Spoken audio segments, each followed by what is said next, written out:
In the Atlantic battlespace of 1941, a German U-boat patrol was governed by constraints long before it encountered an enemy. Range was finite. Endurance was conditional. A Type IXB submarine, such as U-110, displaced approximately 1,050-ton surface and relied on two-man M9V4046 diesel engines, delivering roughly 4,400 shaft horsepower. But this capacity existed only while the boat remained on the surface. Once submerged, propulsion transferred to electric motors powered by lead-acid battery banks, whose usable capacity declined sharply with speed and depth. At low submerged speed, endurance could be measured in hours. At higher speed, it collapsed into a narrow margin measured in minutes. Every submerged maneuver, therefore, converted directly into a future obligation to surface, regardless of tactical intent. U-110 sailed on its patrol in April 1941 under Captain Lieutenant Fritz Julius Lemp, entering the western approaches at a moment when British convoy defense was shifting from reaction to persistence.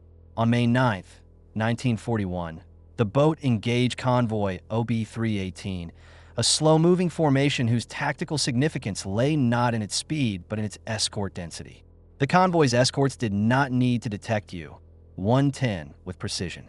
They needed only to remain close enough, long enough to impose repeated pressure. The physical limiter here was time at depth. Each evasive dive consumed battery capacity and compressed future options.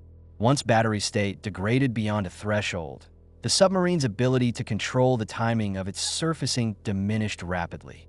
British anti-submarine doctrine at this stage emphasized depth charge patterns designed to disrupt rather than annihilate. A depth charge detonating in water transmits a pressure impulse capable of deforming external fittings and disturbing internal alignment without breaching the pressure hull. The decisive constraint introduced by this tactic was trim reliability. A submarine with compromised trim control cannot execute repeated dives safely because small ballast errors amplify under pressure. Once trim margins narrow, commanders are forced into shorter dives and more frequent surfacing. Surfacing frequency, in turn, increases detection probability. This sequence is mechanical, not psychological. It proceeds regardless of intent. U-110 was driven into this failure mode during the attack sequence. Repeated shock effects degraded the boat's ability to remain submerged with confidence. Surfacing became a forced condition rather than a tactical choice.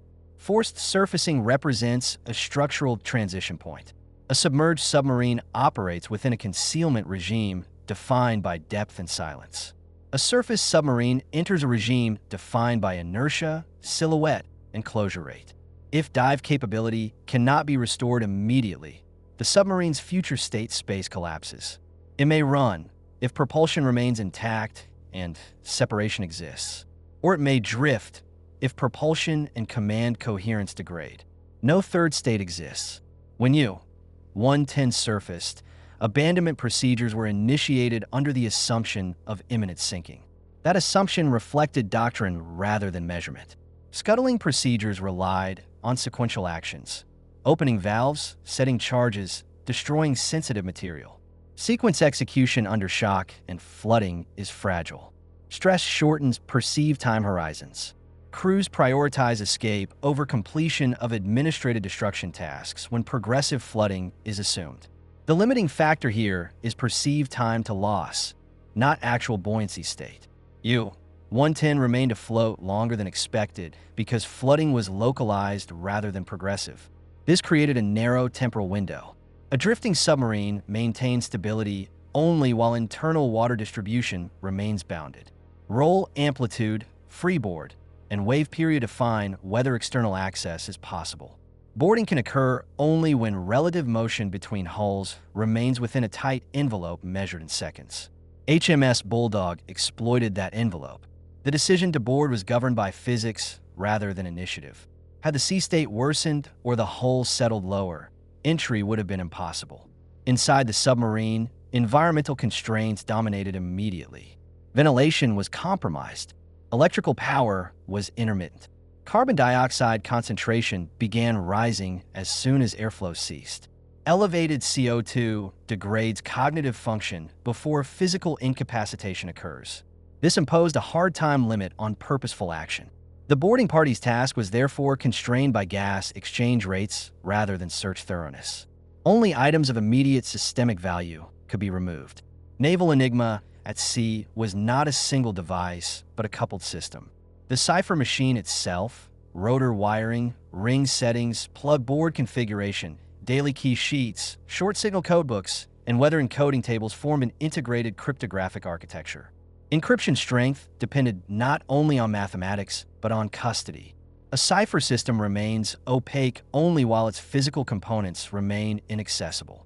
Once current key material is captured, the constraint shifts from theoretical key space to processing time. Messages become readable within operationally relevant windows. German naval signals doctrine assumed that custody would never fail because loss equaled destruction. That assumption was structurally brittle. It relied on perfect execution of scuttling procedures under shock. U-110 violated that assumption by remaining accessible long enough for custody to lapse. The breach was partial, not total. Partial breach is the most dangerous state because it produces intermittent visibility without triggering immediate countermeasures. Some traffic remains unreadable. Some becomes actionable. Noise masks signal. The immediate operational effect was not dominance, but latency reduction. Allied planners could sometimes act before German submarines arrived at intended positions. Convoys could be rerouted earlier. Escort groups could be positioned with higher confidence. The technical limiter enabling this was transit inertia. Ships and submarines cannot reposition instantaneously. When intent is known, even imperfectly, movement becomes predictable within bounded error. Prediction does not require certainty.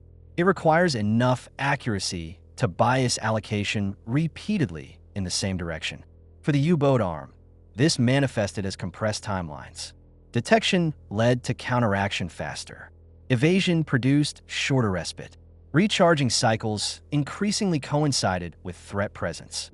The diesel-electric energy cycle imposed an unforgiving loop. Battery depletion forced surfacing. Surfacing invited detection. Detection forced evasion. Evasion accelerated depletion. Once intelligence pressure shortened the expected safe interval. This loop tightened regardless of crew skill.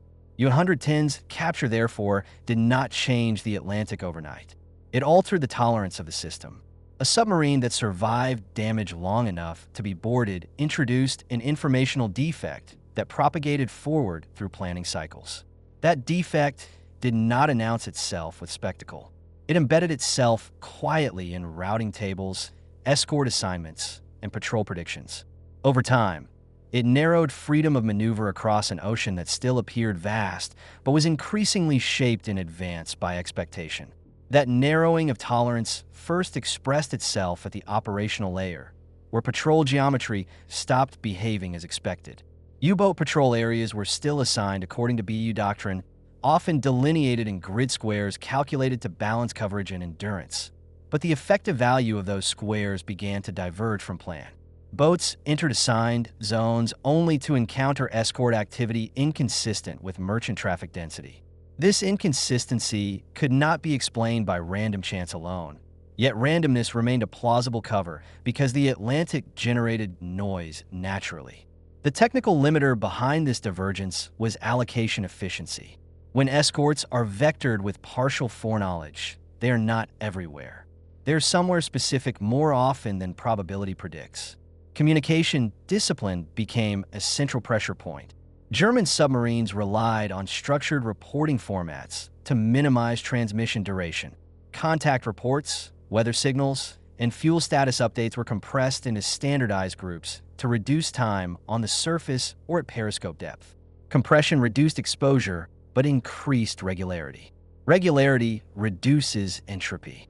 Reduced entropy simplifies sorting. Sorting allows prioritization even when full decryption is not available. The constraint here is that coordination requires predictability. Predictability is efficient for the sender and exploitable for the interceptor. This trade-off cannot be eliminated without abandoning coordination itself. Wolfpack tactics amplified this vulnerability. Coordinated attacks required multiple boats to converge on a moving convoy, whose position changed continuously. Convergence demanded repeated updates to maintain spatial alignment. Each update extended the coordination window. The longer the window, the greater the cumulative exposure. Exposure is additive. It does not reset after a single transmission. Each minute spent communicating intersects with enemy listening time. The physical limiter is dwell time in an exposed state. Even short transmissions, when repeated across multiple platforms, accumulate into a detectable operational signature. German countermeasures emphasized night surface attacks, exploiting the limits of visual detection and early radar. Yet night imposed its own constraints. Optical range collapsed. Bearing estimation degraded. A surface submarine still required line-of-sight observation to calculate firing solutions. That requirement forced proximity. Proximity reduced reaction time once escorts were already nearby. When intelligence pressure prepositioned escorts ahead of contact, darkness compressed rather than expanded maneuver space. The geometry of night favored the side that arrived early, not the side that arrived unseen. At the platform level, the diesel-electric energy cycle imposed an unforgiving rhythm. Battery recharge required extended surface running at reduced speed. Reduced speed increased time within potential detection envelopes. Exhaust plume, wake, and acoustic signatures during recharging were unavoidable. The constraint here is energy recovery rate. A submarine cannot restore battery capacity quickly. It must remain exposed long enough for recharge to matter. When recharge cycles increasingly overlapped with escort presence, operational endurance degraded without direct combat damage. Allied exploitation of recovered cryptographic material was constrained by concealment requirements. Intelligence could not be acted upon directly without revealing its source. This imposed a control problem. Actions had to remain explainable through conventional means such as aerial reconnaissance, radar contact, or chance encounter. Response timing was therefore modulated deliberately. Too fast a response risked exposing foreknowledge. Too slow a response squandered advantage. The limiter here was credibility. Intelligence had to be blended into existing operational narratives to remain viable over time. For U-boat crews, the result was an environment that punished routine without explanation. Established evasion patterns began to fail intermittently. Escorts reacquired contact after intervals that should have permitted escape based on known sonar ranges and search speeds. Each recurrence eroded confidence in assumed pursuit geometry. Confidence erosion matters because it alters decision thresholds. Commanders dove earlier, surfaced later, and accepted deeper depletion to avoid perceived threat.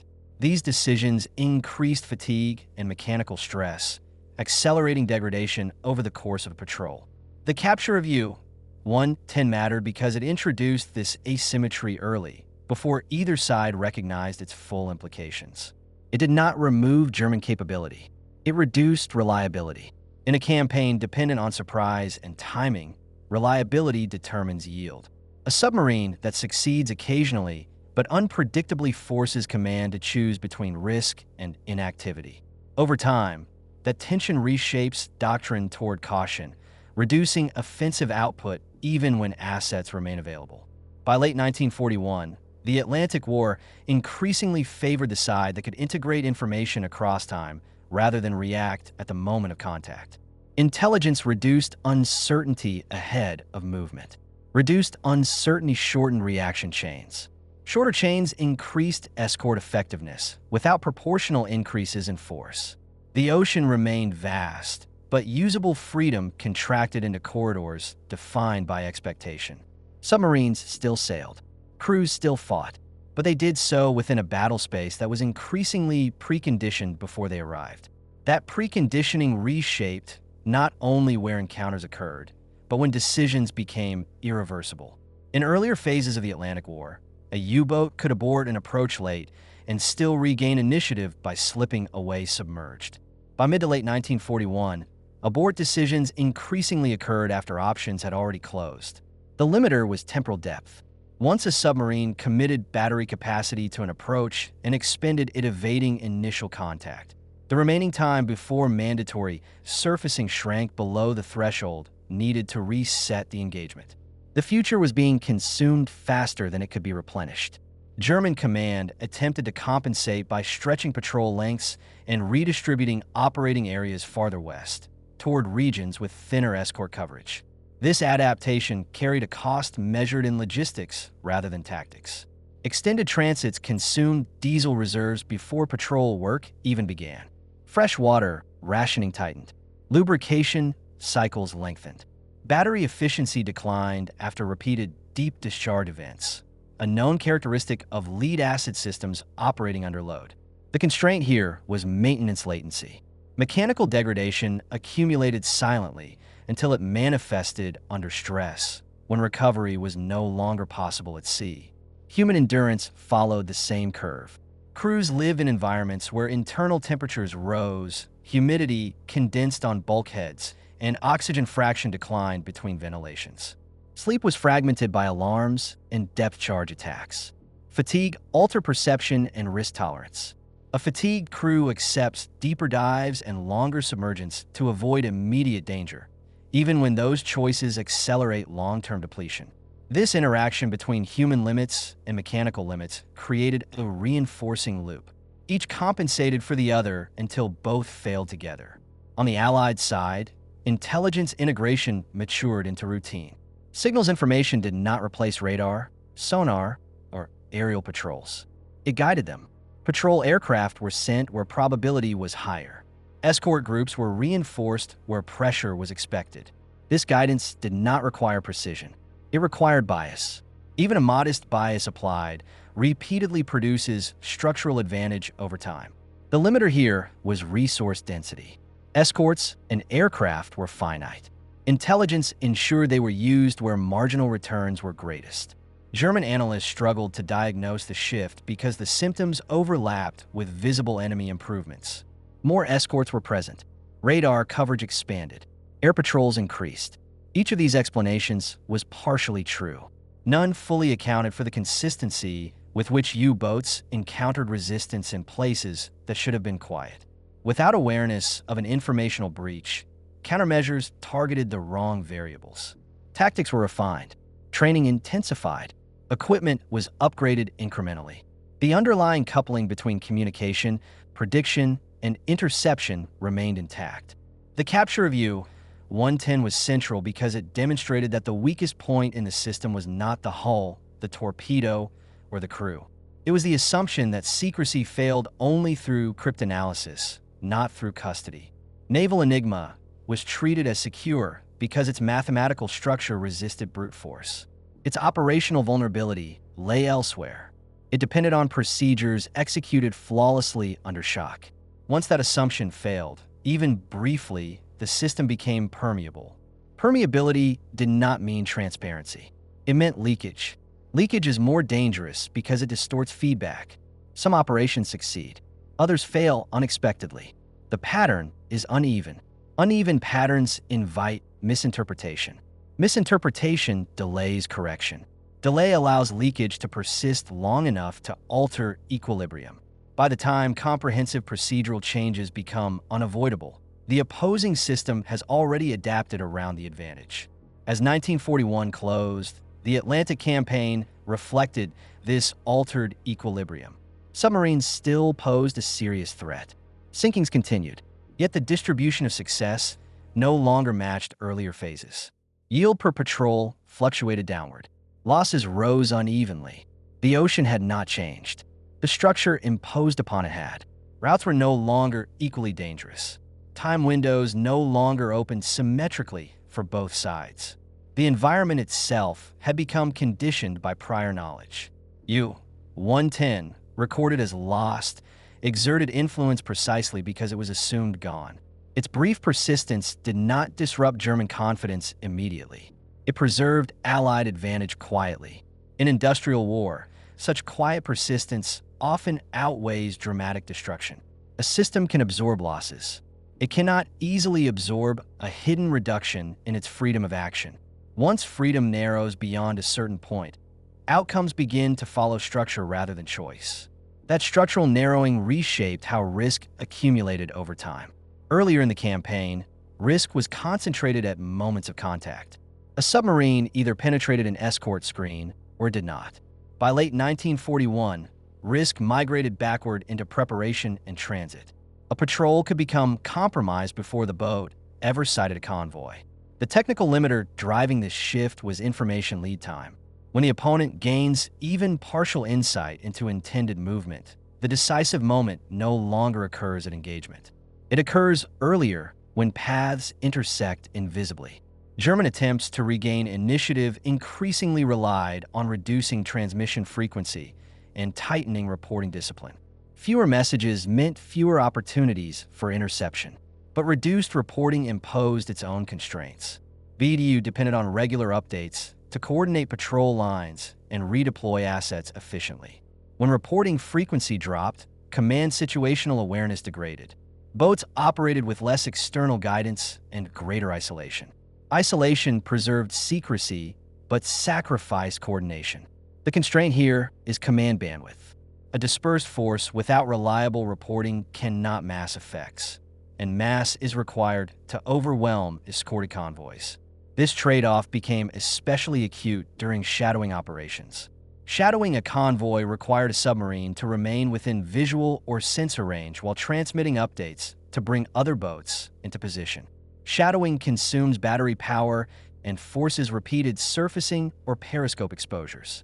Each update extended the shadowing phase, increasing cumulative exposure. If intelligence pressure prepositioned escorts nearby, the shadowing submarine entered a narrowing trap. The limiter was dwell time and proximity. The longer a boat remained near a convoy, the more likely it was to be detected and fixed. At the same time, Allied escort tactics evolved to exploit this dynamic. Rather than immediately attacking upon first contact, escorts sometimes maintained distance to confirm and refine localization. Delayed attack preserved the illusion of chance encounter while allowing reinforcement. This tactic relied on endurance and coordination. Escorts had to remain on station long enough to exploit foreknowledge without revealing it. The constraint was fuel and weapon expenditure. A destroyer low on fuel or depth charges could not afford prolonged pursuit. Intelligence reduced waste by increasing the likelihood that endurance was spent where it mattered.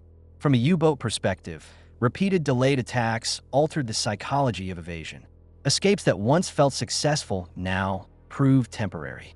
Reacquisition occurred after intervals that exceeded known sonar persistence limits. This suggested either exceptional luck or unseen guidance. Crews attributed it to improved enemy coordination and training, explanations that were accurate but incomplete. The deeper cause remained masked by the absence of overt indicators of compromise. The capture of U-110 mattered because it inserted that unseen guidance into the system early, before German doctrine had adapted to such conditions. It did not require perfect decryption. It required enough partial success to bias outcomes repeatedly. Over months, those biases hardened into expectation. Allied planners came to trust certain patterns. Escort commanders came to expect contact in areas flagged by intelligence. Expectation alters readiness. Readiness shortens response time. Shorter response time converts prediction into interception. At the strategic level, this altered the calculus of resource allocation. Escorts were concentrated along routes deemed higher risk. Convoy spacing and timing were adjusted preemptively. These adjustments did not eliminate losses. They redistributed them. Losses became more clustered in time and space, reflecting anticipation rather than surprise. For German command, this clustering appeared anomalous but explainable within existing narratives of enemy improvement. That explanation delayed recognition of systemic vulnerability. As industrial capacity expanded on the Allied side, the effect of early informational advantage multiplied. Additional escorts and aircraft did not simply add coverage. They added density where intelligence suggested it would be most effective. Density increases kill probability nonlinearly. Two escorts do not double effectiveness. They multiply it by enabling coordinated search, attack, and re-attack. Intelligence determined where such density would pay off. Without it, additional forces would have diluted across the ocean with diminishing returns. U-110's episode thus became embedded in a broader transformation that extended beyond signals intelligence alone. It illustrated how custody failure could cascade into operational advantage when combined with industrial scaling and doctrinal adaptation. The submarine itself was only one node in a network of assumptions. When that node failed to behave as expected, the network adjusted asymmetrically. The adjustment favored the side that could absorb and exploit deviation quietly. By the end of 1941, the Atlantic War had not reached resolution. German submarines remained dangerous. Convoys still suffered losses. Yet the structure of the campaign had shifted. Success increasingly required conditions that were harder to achieve. Longer undetected approaches, more precise timing, greater endurance. Each of these requirements pressed against physical and human limits inherent to diesel-electric submarines. Those limits had always existed. What changed was how often operations were forced to operate at their edge. The significance of U-110 lies in how it accelerated that pressure gradient. A brief failure of expected destruction translated into a lasting reduction in tolerance. Once tolerance is reduced, systems behave differently even without visible change. Decisions narrow, errors compound, freedom of maneuver contracts.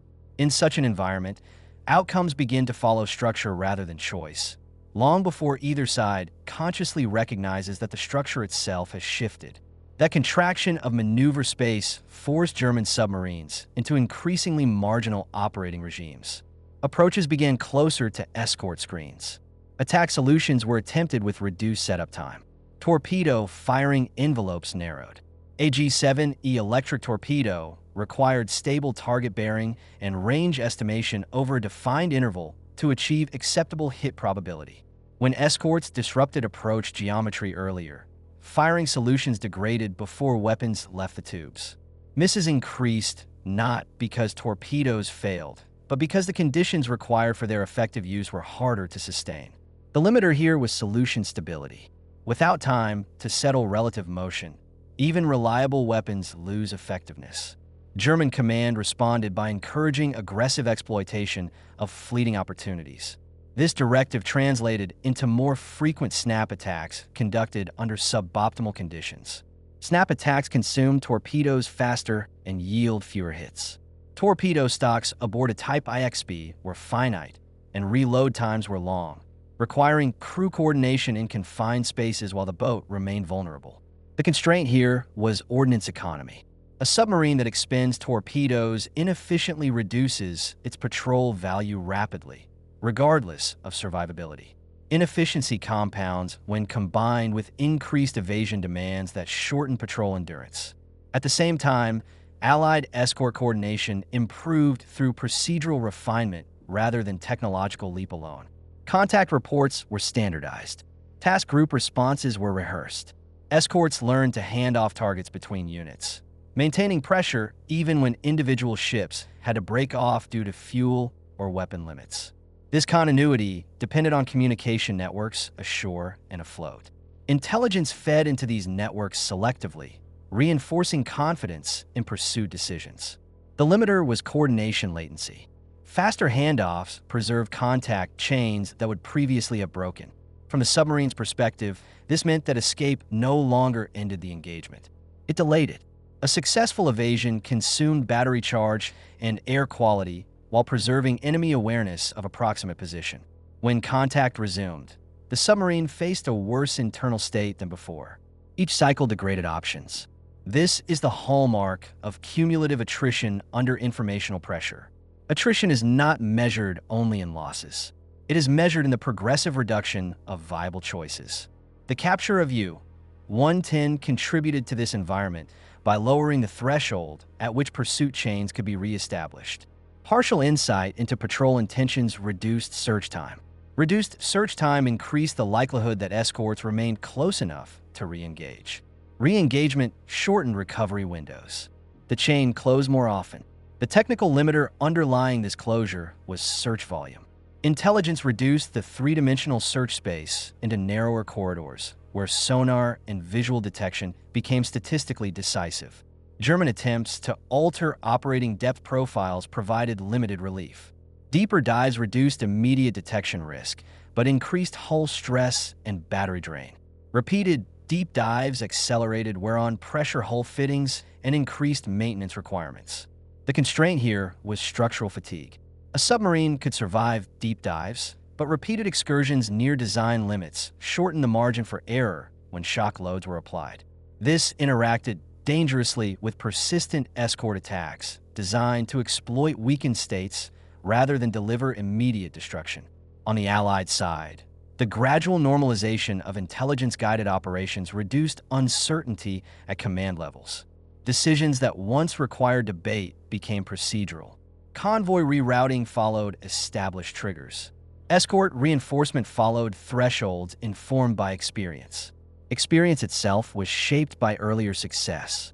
Success reinforced trust in the system. Trust reduced hesitation. Reduced hesitation improved timing. Timing converted partial knowledge into practical effect. This feedback loop did not require perfect information. It required confidence that acting early would more often help than harm. For German analysts, this manifested as a growing disconnect between effort and outcome. Increased patrol days did not proportionally increase sinkings. Loss rates rose unevenly. Some areas became persistently dangerous without obvious cause. Without access to enemy information flows, these patterns resisted clear diagnosis. The temptation was to attribute failure to material inferiority or local tactical error. Those factors mattered, but they did not explain why pressure appeared in advance of contact. The episode of U-110 illustrates how early breaches alter the baseline against which later adaptations are measured. Once the baseline shifts, improvements on one side may appear insufficient even when they are technically sound. German innovations in tactics and equipment addressed visible threats. They did not restore the loss margin created when custody failed. That margin had been absorbed into the Allied system and redistributed across time and space. By the close of 1941, submarine operations increasingly required near-perfect execution to achieve outcomes that had once been routine. Near-perfect execution is unsustainable under combat conditions because it leaves no room for error, fatigue, or chance. When systems demand perfection, failure rates rise even if average competence remains high. This is a structural condition, not a moral judgment. U-110's brief survival did not create this condition alone. It accelerated it at a moment when both sides were still adapting. By injecting partial visibility into the Allied decision cycle early, it helped tilt the dynamic contest toward one where anticipation gradually outweighed reaction. The ocean remained vast. The machines remained lethal. But the space in which submarines could operate without being shaped in advance continued to shrink, driven not by a single dramatic loss, but by the cumulative effect of information flowing ahead of steel. In historical perspective, the episode of U-110 occupies a place not because it was dramatic, but because it revealed how fragile modern naval systems had become once they crossed a certain level of complexity. The Battle of the Atlantic was not decided by single ships or individual commanders. It was decided by how efficiently opposing systems converted time, energy, and information into pressure. Submarine warfare magnified this relationship because every decision unfolded slowly, constrained by endurance, distance, and delayed feedback. When one side gained even partial foresight, those delays stopped being neutral. They became liabilities. U-110 demonstrated that destruction was no longer the only terminal state of a combat platform. Survival beyond expectation became strategically decisive because it allowed custody to fail. The submarine did not need to be captured intact, nor did it need to be exploited publicly. It only needed to remain accessible long enough for physical systems, machines, codebooks, procedures, to pass from one closed architecture into another.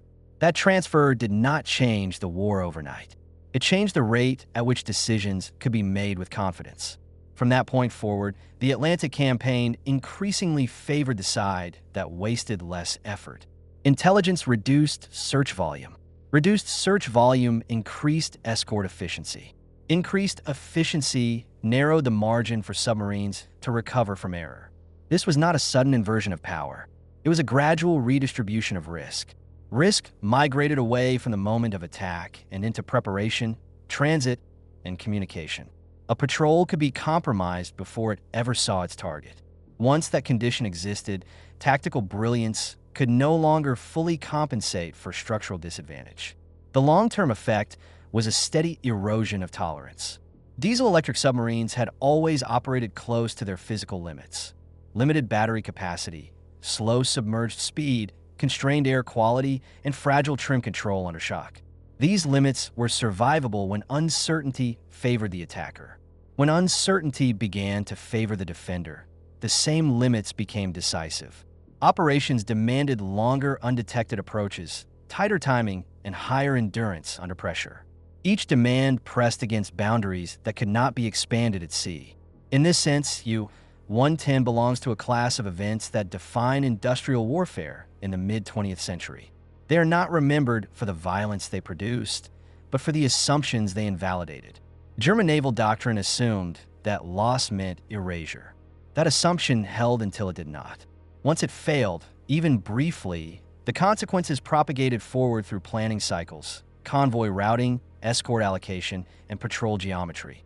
No single decision caused that cascade. It emerged because tightly coupled systems leave little room for deviation once a critical assumption collapses. The Atlantic War continued for years after May 1941, shaped by new technologies, expanding production, and evolving tactics. Yet beneath those visible developments ran an invisible current established early, when survival outlasted expectation. U-110's brief persistence exposed a fundamental truth of modern conflict. In wars governed by endurance and information, the decisive factor is often not what is destroyed, but what remains usable long enough to be absorbed into the opposing system. Once that absorption occurs, freedom of action contracts quietly, and outcomes begin to follow structure rather than choice, long before either side fully understands that the structure itself has changed.